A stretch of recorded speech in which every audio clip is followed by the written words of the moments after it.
ہے کہ امام جعفر صادق کے شاگرد ہیں امام اعظم ابو حنیفہ. تو آپ لوگ اپنی فقہ کو فقہ جعفری کیوں نہیں کہتے؟ امام جعفر صادق سے فقہ کیوں نہیں لی؟ فقہ حنفی کیوں کہتے ہو؟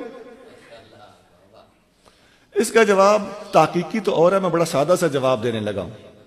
امام جعفر صادق شاگرد ہے امام باقر کے، امام ابو حنیفہ بھی شاگرد ہے امام باقر کے، یہ بھی یاد رکھنا. تو فقہ کو فقہ باقری کیوں نہ کہا جائے؟ اچھا وہ شاگرد ہے امام زین العابدین کے، تو فقہ زینی کیوں نہ کہا جائے؟ فقہ علوی کیوں نہ کہا جائے؟ وہ شاگرد ہے امام حسین کے، تو فقہ حسینی کیوں نہ کہا جائے؟ ان سے پہلے امام حسن، تو فقہ حسنی کیوں نہ کہا جائے؟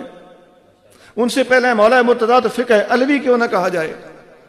جب وہاں یہ چیز چل جاتی ہے کہ فقہ چلتی چلتی نیچے آ گئی، بھائی 12 مقدس ہستیوں میں سے نہ پہلی نہ آخری، بیچ میں سے چھٹی ہستی کے نام پہ فقہ لگ جائے تو پھر امام اعظم کے نام سے کیا چڑ ہے؟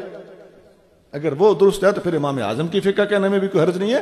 اور یہ بھی بات عرض کر دوں، یہ تحقیق کی بات کرنے لگا ہوں کہ اس زمانے میں امام اعظم تقریباً فقہ کے بانیوں میں شمار ہوتے ہیں. فقہ کی بانی سے مراد میری یہ نہیں کہ پہلے فقاہت نہیں تھی، فقہ کو مرتب کرنے کی بات ہو رہی ہے.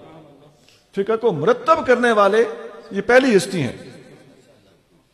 ان سے پہلے تو فقہ کو ترتیب ہی نہیں دیا گیا تھا. جس بندے نے اس چیز کی بنیاد رکھی ہے نسبت اسی کی طرف جائز بنتی ہے.